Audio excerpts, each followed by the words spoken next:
Sakone. Je viens du Mali. Je suis porte-parole de la convergence malienne contre les accaparements des terres. Nous, notre lutte a commencé par un phénomène qui a commencé après le programme d'ajustement structurel imposé par la Banque mondiale et les FMI sur les États africains, dont mon pays fait partie.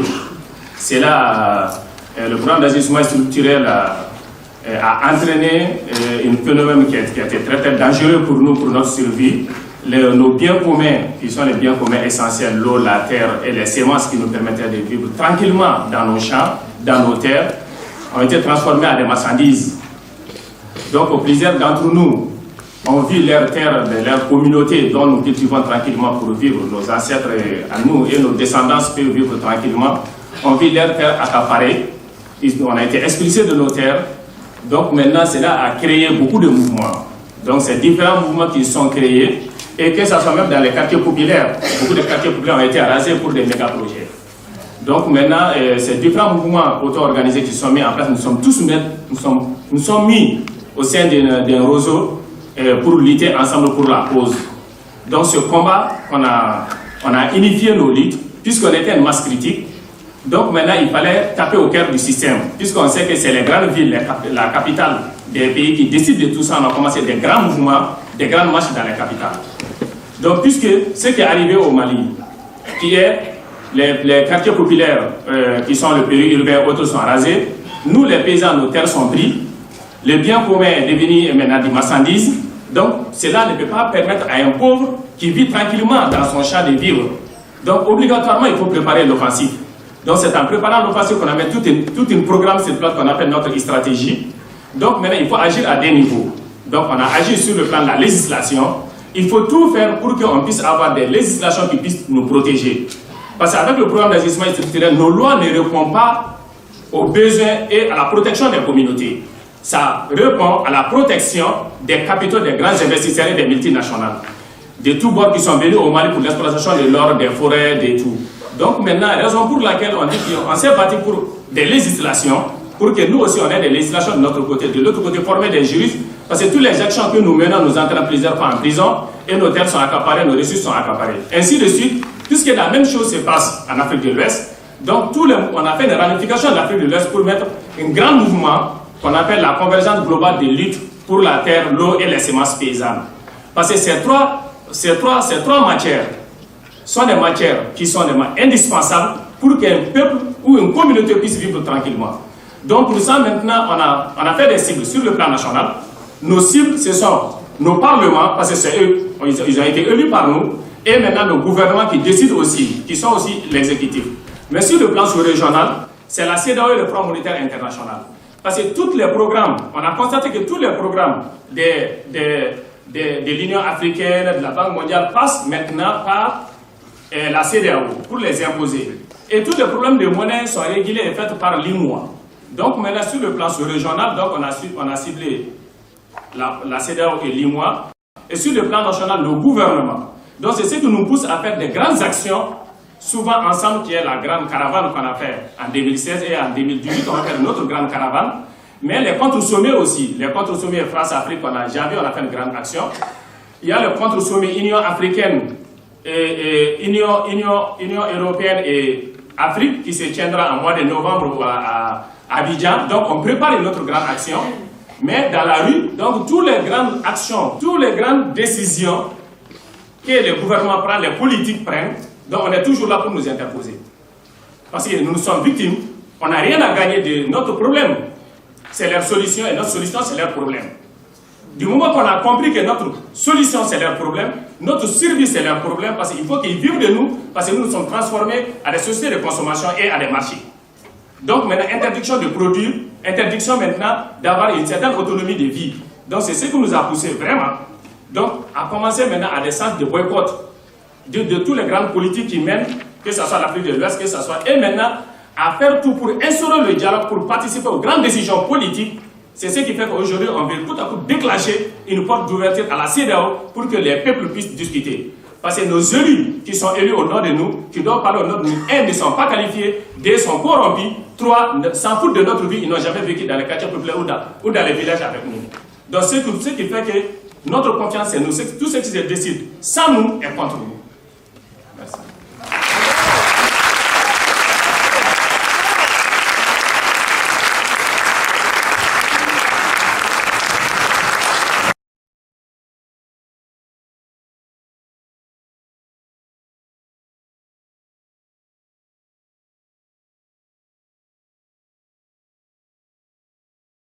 En Afrique, nos cibles, c'est les communautés qui sont victimes, qui sont affectées par ces phénomènes d'accaparement des ressources naturelles, les communautés menacées et ceux qui sont potentiellement aussi menacés d'être affectés par ça, et d'autres communautés aussi qu'on parle, on les sensibilise pour qu'on soit une masse critique. Parce qu'il faut être une masse critique quand même pour peser lourd dans les balances des politiciens qui prennent leurs décisions insensées. Donc, outre à ça aussi, et cela a permis quand même qu'on ait une large ouverture en Afrique de l'Ouest, mais aussi on travaille aussi, on a beaucoup de partenariats d'échange et même membres des grands réseaux internationaux tels que la Diacampésina, le Forum des pêcheurs et d'autres organisations qui partagent les mêmes visions que nous, qui ont les mêmes philosophies de lutte que nous. Donc, et aussi d'autres ONG aussi qui se basent sur les instances internationales sur le problème de l'eau, de la terre, sur les directives. Donc maintenant, on a réuni beaucoup de partenaires avec eux. Mais outre à ça aussi, on a travaillé aussi, on a noué aussi une relation entre nous et les grands universitaires qui font du droit. Parce que c'est ce qui nous aide aujourd'hui à élaborer des projets de loi qui nous permettent quand même de manifester autour de ces projets de loi pour quand même les imposer à nos États. Des lois aussi qu'on est aussi dans la législation des lois qui protègent les petits producteurs, qui protègent aussi ceux qui sont dans les quartiers populaires. Ça aussi, on a, et en même temps aussi, on a beaucoup de jurys de notre côté parce que régulièrement les gens sont arrêtés. Régulièrement, nous, on a des gens qui sont arrêtés parce qu'ils manifestent devant les multinationales, qui manifestent devant aussi la justice pour avoir une solidarité entre nous. Donc, maintenant, la raison pour laquelle on a beaucoup de relations dans nos cibles qui sont vraiment les juristes, vraiment pour nous aider aussi dans tous ces jugements qui tombent régulièrement sur notre dos. Et aussi pour aussi des projets de loi aussi, et même aussi nous aider aussi à élaborer notre proposition. Parce que quand on conteste, mais il faut proposer. Donc nous, on a notre projet de société, donc c'est ce qui nous a aidés. Donc à les déposer aussi auprès aussi de ces grandes instances aussi sous-régionales qui est la CEDEAO et l'IMOA, et même auprès de nos gouvernements pour leur montrer qu'on est force aussi des propositions. On manifeste, on bloque la rue, mais on fait aussi des propositions. Donc maintenant, ça c'est nos cibles. Et leur intérêt, c'est ça.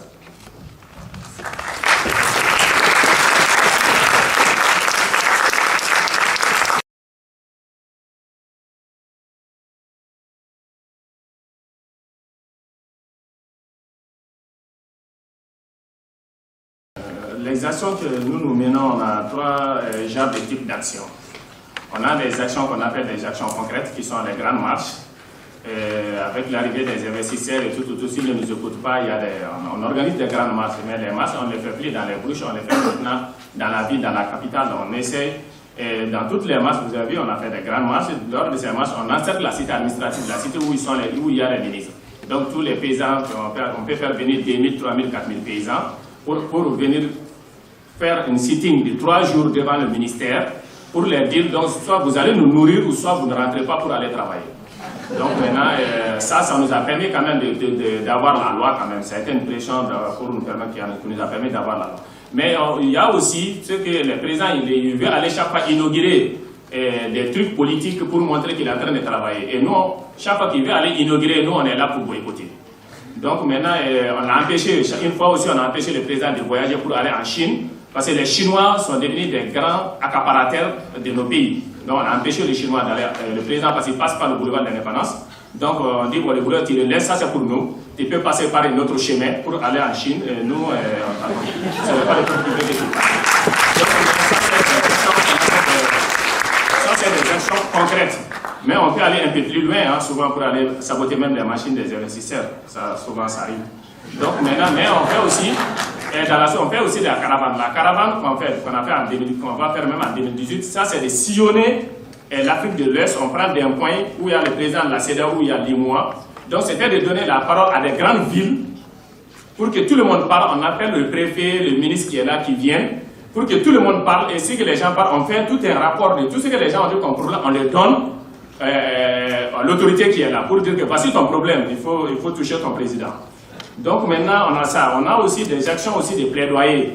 Ça, c'est élaborer des livres, qu'on appelle notre livre ouvert, envers les autorités, mais envers aussi les religieux. On a toujours dit aux religieux, pour qu'on soit des bons religieux, il faut qu'on soit vivant.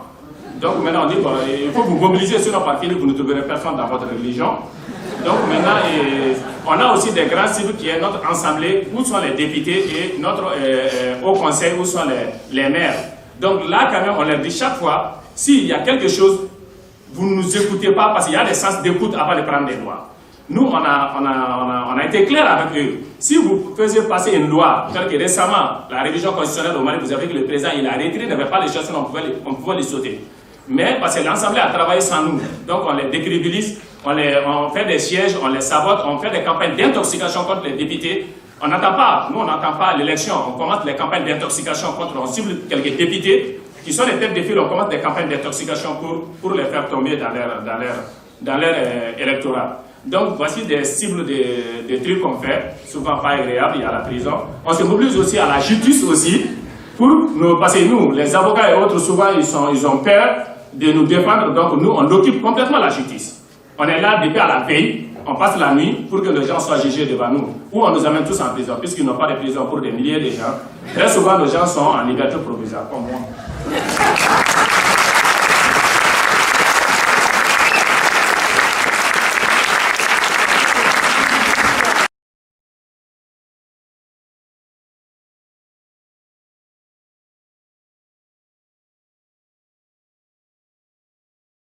Bon, pour nous, la désobéissance est une obéissance à notre cause. C'est une obéissance à notre cause. La désobéissance, désobéir à quoi? Désobéir au système d'une banque mondiale et FMI qu'ils ont mis des présidents frauduleusement dans notre pays et accepter, obéir à ce système, c'est signer notre arrêt de mort. Donc maintenant, la désobéissance est une obéissance à notre cause. Et toutes les victoires qu'on a eu à faire, des victoires concrètes qu'on a eu à faire, on a pu quand même récupérer beaucoup de terres. Comment on l'a eu? Ilovo de l'Afrique du Sud. Ils sont venus, ils étaient protégés. Mais c'est par les actions qu'on a fait sur le terrain qu'on a pu les foutre dehors, ils ont plié bagages, ils sont allés. Donc, aujourd'hui, on a une loi foncière rurale au Mali. C'est par la lutte. On a siégé l'Assemblée, on a fait des grandes marches, on a tapé sur la table. Parce que la bonne manière de se faire écouter par un sourd, c'est de lui donner un coup de barre. Donc il t'écoute, il va prêter attention à toi. Donc maintenant, c'est pour ces grandes actions.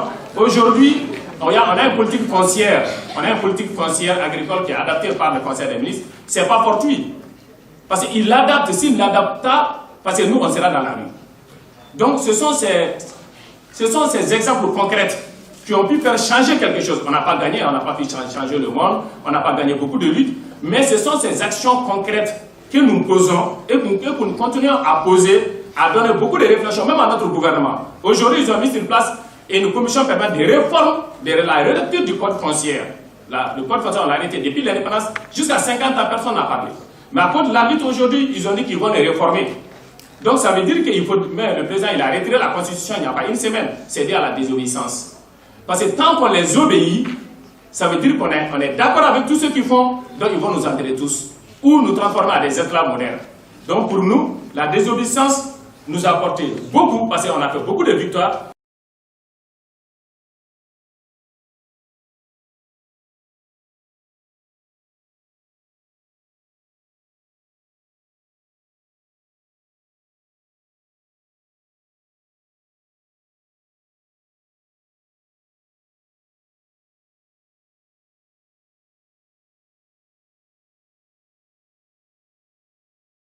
La loi qu'on a gagnée, c'est sur les droits coutumiers. C'est pour protéger les droits coutumiers.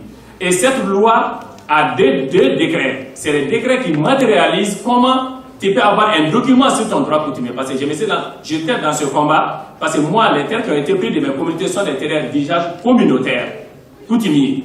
Donc le système de cadastre, nous sommes battus. Ça aussi, on a à moitié gagné, parce que c'est ce que j'ai dit. Ils ont mis une commission de réforme, de relecture du code foncier et domanial. C'est pour intégrer tout ça là-dedans. Mais ça aussi, c'est pas gagné. D'abord, on a gagné la loi. On n'a pas d'abord le décret. Et d'abord le code aussi. Ça, c'est un combat qu'on continue à mener. C'est pas totalement gagné. Et tous les victoires qu'on a eu à faire, aider à la désœuvrer. Il y a même des ministres qui le disent.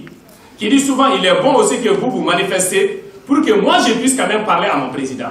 Donc le ministre, pour voir son président, il faut que nous, on lui chope la rue et que le président, la personne, il ne le voit même pas. Et il y a un ministre qui nous a dit ça. Il dit, pour que le président même puisse m'écouter, dialoguer avec moi, il faut que vous chauffez la rue. Donc ça veut dire que c'est bon pour nous, mais c'est bon aussi même pour notre système de gouvernance aussi. Parce que, donc ils sont vraiment convaincus que nous devrons chauffer pour qu'ils tiennent compte que ça ne va pas. Si tu ne parles pas, ça veut dire que tout va bien. Pour nous, on n'a rien à gagner. Hein.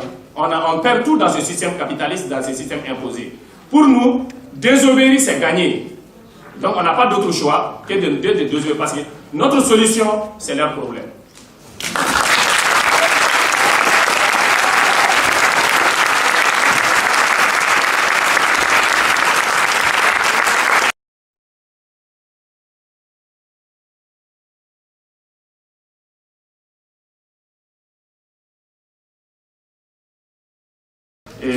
L'industrie, les ouvriers de l'industrie minière du Nigeria, bon, il y a le groupe de Nigeria, je peux te donner des contacts, vous allez les mettre en contact avec eux, mais il y a quelque chose qu'on a appris de Thomas Sankara du Burkina. L'esclave qui n'est pas capable de revendiquer son affranchissement, on n'a pas besoin de s'apitoyer sur son sort.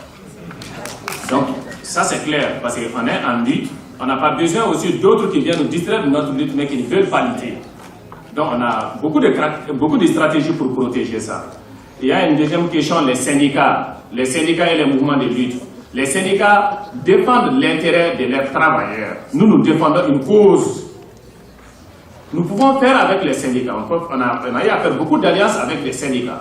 Mais les syndicats, quelle que soit l'alliance avec les syndicats, de retour dans l'histoire, c'est la même chose qui est arrivée à Zapata. Donc tu viens avec eux, à un moment donné, ils se disent, ils sont plus malins avec toi, ils te sacrifient. Donc maintenant, tu viens, on établit des règles, on se bat ensemble, mais des règles très claires. Mais les syndicats sont toujours concentrés, et tous les chefs des syndicats sont toujours trop conservateurs et agrippés à leur cause de défense des personnes. Et nous sommes à une défense des causes. Donc maintenant, ça c'est le problème qu'on a avec les syndicats, mais on a d'autres syndicats avec qui on a pu beaucoup travailler. Donc maintenant, il y a aussi une dernière question aussi qui a été posée, parce que ça m'intéresse beaucoup, la répression. Celui qui a posé la répression, moi je dis, je l'ai toujours dit, il y a beaucoup d'endroits ou beaucoup de pays où les gens parlent de ça, même dans les Casamance, on a parlé de ça au nord du Maroc. Le meilleure stratégie pour une groupe minoritaire ou une groupe d'éviter la répression, c'est de trouver une stratégie de converger avec d'autres groupes pour qu'on ne te bouffe pas complètement. Donc il faut converger avec d'autres groupes. Parce que si tu ne converges pas avec d'autres groupes, tu restes minoritaire de ton coin. La répression va continuer, parce que tout le monde a son problème, tout le monde est en train de se battre sur son problème. Il faut, coûte à coûte, avoir un centre d'intérêt commun dans son groupe, pour pouvoir quand même faire avec ce groupe, parce que c'est stratégique dans la lutte, pour résister avant que trouver une solution pour faire chemin seul. Donc c'est la proposition que moi j'ai toujours donnée pour la répression pour des groupes minoritaires. Donc maintenant, outre à tout ça, bon, moi je vais finir par dire, oser lutter, c'est oser vaincre. Les éviter, c'est les éviter.